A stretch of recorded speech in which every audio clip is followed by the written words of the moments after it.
1492 से साल 2020 तक बहुत से लोग अपनी ज़िंदगी से हाथ धो बैठे। बहुत से लोगों की डेड बॉडीज तो मिली, बट बहुत सारे लोग ऐसे भी हैं जो ऐसे गायब हुए जैसे कभी वो थे ही नहीं। और इन सब के गायब होने में और मरने में बस एक चीज़ कॉमन थी, और वो चीज़ थी बरमूडा ट्रायंगल। और हम इसे डेविल्स ट्रायंगल और हिंदी में शैतानी त्रिकोण भी कहते हैं। और ये अटलांटिक ओशन के पास है, जो कि फ्लोरिडा, प्यूर्टो रिको और बरमूडा को आपस में कनेक्ट करते हैं। अगर आप इन तीनों इलाकों में एक सीधी लाइन ड्रा करके इन तीनों इलाकों को आपस में कनेक्ट करेंगे तो ये आपको एक ट्रायंगल की शक्ल में दिखेगी। और ये Bermuda triangle 8 lakh square kilometres में फैली हुई है। कुछ लोगों का तो ये कहना है कि ये इलाका शैतान का इलाका है। बरमूडा ट्रायंगल में हर टाइम कुछ ना कुछ अजीब होता रहता है। आप में से बहुत से लोगों ने बरमूडा ट्रायंगल की रहस्यमयी कहानियाँ तो सुनी ही होंगी, जिनमें 300 पानी जहाज बरमूडा ट्रायंगल के अंदर से गायब हो गए और 75 हवाई जहाज तो हवा में ही उड़ते हुए बरमूडा ट्रायंगल के अंदर से अचानक कहीं गायब हो गए। और ये प्लेन्स ऐसे गायब हुए कि कभी दोबारा मिले ही नहीं। और हज़ारों छोटी किश्तियों में ट्रैवल करने वाले पैसेंजर्स कभी अपने घर वापस ना लौटे, और ना ये शिप्स कभी अपने डेस्टिनेशन पॉइंट पे फिर कभी पहुंची। जो भी मैंने अभी आपसे कहा, ये सब तो ऑन रिकॉर्ड डाटा है। ऑफ रिकॉर्ड डाटा का तो एग्जैक्टली लोगों को पता भी नहीं कि कितने सारे लोग बरमूडा ट्रायंगल में गायब हो चुके हैं। सो इंडियन डायरीज के एक और नए एपिसोड में आप सभी का हार्दिक स्वागत है। आज के वीडियो में हम बरमूडा ट्रायंगल पे हुए कुछ नए रिसर्च के बारे में बात करेंगे, जो हाल फिलहाल ही साइंटिस्ट ने दुनिया के सामने रखे हैं। बट उससे पहले हम बरमूडा ट्रायंगल में हुए कुछ हैरान कर देने वाले और रहस्यमयी घटनाओं के बारे में बात करेंगे। हर साल गुजरते ही बरमूडा ट्रायंगल की एक रहस्यमयी कहानी दुनिया के सामने आ जाती है। इस पूरे बरमूडा ट्रायंगल के एरिया में 65 छोटे छोटे आइलैंड्स हैं, जिनमें 7000 के करीब लोग रहते हैं। और इन 65 आइलैंड्स में से भी 20 आइलैंड पर ही लोग रहते हैं, क्योंकि पिछले 600 सालों में बहुत से लोगों ने ये कोशिश की कि वो बरमूडा ट्रायंगल में जाके अपना घर बनाए। बट बरमूडा ट्रायंगल में हर टाइम कुछ ना कुछ अजीब और रहस्यमयी घटनाएं तो होती रहती है। और इसी वजह से इसके 65 आइलैंड में से 45 आइलैंड्स आज तक वीरान पड़े हैं। और आज इतनी टेक्नोलॉजी होने के बावजूद भी समुद्री जहाज इस इलाके से दूर रहकर ही ट्रैवल करते हैं। और एरोप्लेन में ट्रैवल करने वाले पैसेंजर्स को जहाज के क्रू मेंबर्स ये बताते ही नहीं कि वो बरमूडा ट्रायंगल से होकर गुजरेंगे। और अगर जहाज के क्रू मेंबर्स पैसेंजर्स को पहले ही ये बता दे कि वो बरमूडा ट्रायंगल से होकर गुजरेंगे तो शायद कोई भी इस जहाज में ट्रैवल करना ना चाहे। बरमूडा ट्रायंगल पे लिखे गए डॉक्यूमेंट्स में सबसे पहले क्रिस्टोफर कोलंबस के डॉक्यूमेंट्स पूरी दुनिया के सामने रखे गए, जिसमें कोलंबस ये लिखते हैं कि एक दिन जब वो बरमूडा ट्रायंगल से होकर अपने शिप से सफ़र कर रहे थे तो अचानक से बरमूडा ट्रायंगल के अंदर से एक बहुत तेज़ रोशनी निकली जो आसमान को टच करने लगी और पूरा ये इलाका चमकने लगा। और जहाँ तक वो देख रहे थे पूरे समुद्र में आग ही आग लगी थी, यहाँ तक कि इनके कंपास ने भी काम करना बंद कर दिया था। कुछ लोगों का तो ये कहना है कि बरमूडा ट्रायंगल का इलाका श्रापित है, और कुछ लोगों का तो ये भी कहना है कि ये पूरा इलाका शैतान और भूत प्रेत का एरिया है।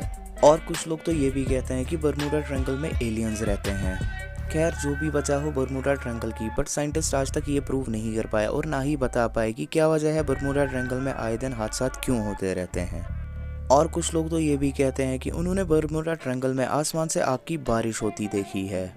बरमूडा ट्रायंगल में होने वाले हादसों में सबसे फेमस मैरी क्लेस्टी का हादसा भी है। शायद आप लोगों ने कभी ना कभी मैरी क्लेस्टी के हादसे के बारे में तो सुना ही होगा।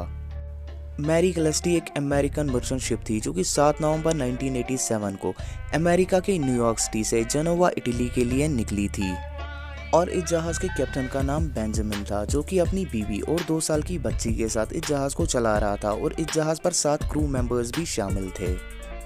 और ये सभी अमेरिका से इटली जा रहे थे बरमूडा ट्रायंगल के रास्ते से। और इस जहाज़ में 1700 कच्ची शराब के ड्रम्स भी मौजूद थे। और उनके इस सफ़र के 1 महीने बाद ब्रिटिश वेसल जिसका नाम डिग्राजिया था, उन्होंने मैरी क्लेस्टी को अचानक से अपने नज़दीक तैरता हुआ देखा। मैरी क्लेस्टी जहाज देखने में बिल्कुल सही लग रही थी और इसके अंदर सब कुछ ठीक ठाक था, बस एक चीज़ को छोड़कर कि इस जहाज़ में कोई भी इंसान नहीं था और कैप्टन की तलवार जहाज़ के डेक पे लटकी हुई थी। पहले तो ब्रिटिश सोल्जर्स को लगा कि इस जहाज़ पर समुद्री लुटेरों ने हमला किया है, लेकिन इस जहाज़ में 6 महीने का राशन ऐसे ही मौजूद था और 1700 ड्रम्स में कच्ची शराब भी रखी हुई थी। बट सोचने वाली बात तो यह है कि अगर समुद्री तूफान आया होता या समुद्र के किसी राक्षस ने इन पर अटैक किया होता तो उस जहाज़ कहीं ना कहीं से डैमेज रहता। बट हैरत की बात तो यह है कि अगर सब कुछ ठीक था तो जहाज़ पर मौजूद लोग अचानक से कहाँ गायब हो गए। और उसके बाद कैप्टन बेंजामिन और उनकी टीम का कभी पता नहीं चल सका। कुछ लोगों का ये भी कहना है कि ये मनहूस बरमुडा ट्रायंगल के श्राप का शिकार हो गए होंगे। 1881 इस हादसे के 3 साल बाद अमेरिकन जहाज एलन ऑस्टन जो कि लंदन से न्यूयॉर्क सामान डिलीवर के लिए जा रही थी, तो जहाज के क्रू मेंबर्स ने एक लावारिस शिप बरमुडा ट्रायंगल के सरगोसो सी इलाके में पाई। वो जहाज बहुत तेजी से इनके नज़दीक आ रही थी और जब वो नज़दीक आई तो वो ये सब देख के हैरान हो गए कि इस जहाज पर कोई भी मौजूद नहीं था। सो कैप्टन बेकर ने कुछ दिनों तक इस जहाज पर नज़र जमाए रखी क्योंकि वो ये सोच रहे थे कि कहीं ये समुद्री लुटेरों की कोई चाल तो नहीं। और फिर कैप्टन बेकर ने अपने आदमियों को जहाज पर भेजकर इस पूरे जहाज को अपने कब्जे में ले लिया।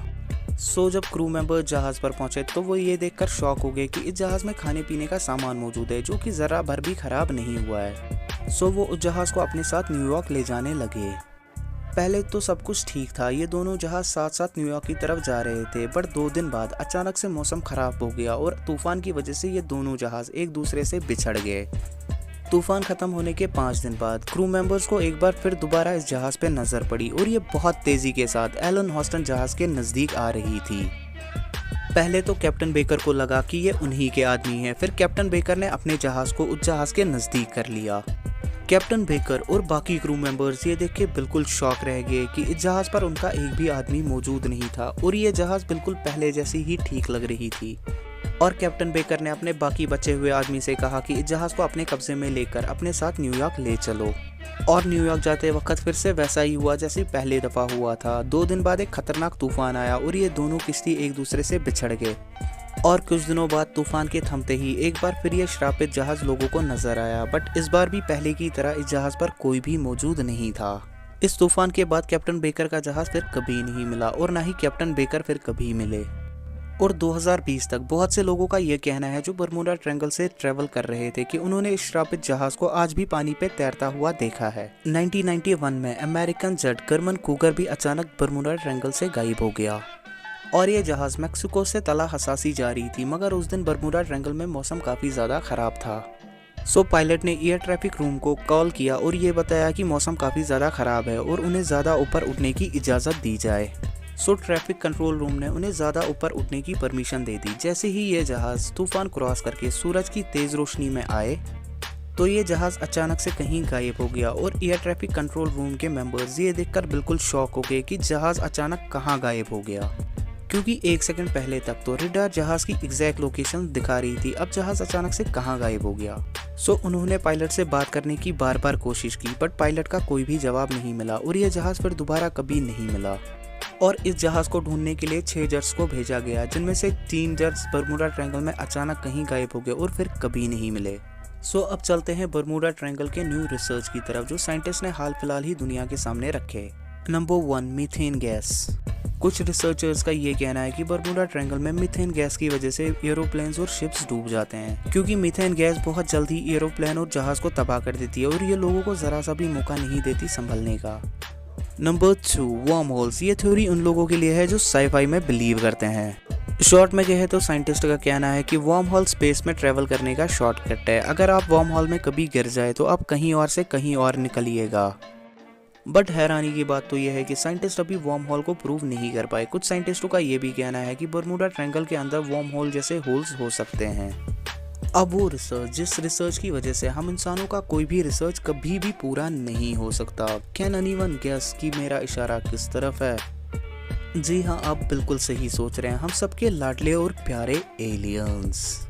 हमारे यूनिवर्स में कहीं भी और कुछ भी कभी भी कुछ अनहोनी हो और उसमें एलियंस का हाथ ना हो, ऐसा तो कभी हो नहीं सकता।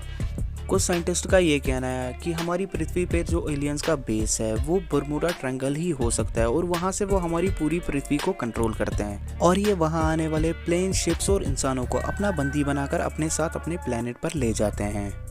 और बरमुडा ट्रायंगल में एलियंस हो या ना हो, बट इतना तो ज़रूर कंफर्म है और हम सब जानते हैं कि ये काफ़ी ज़्यादा डरावनी जगह है।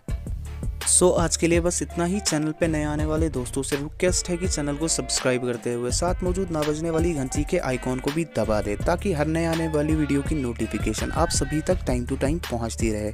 अगले वीडियो में फिर मिलेंगे, तब तक के लिए टाटा।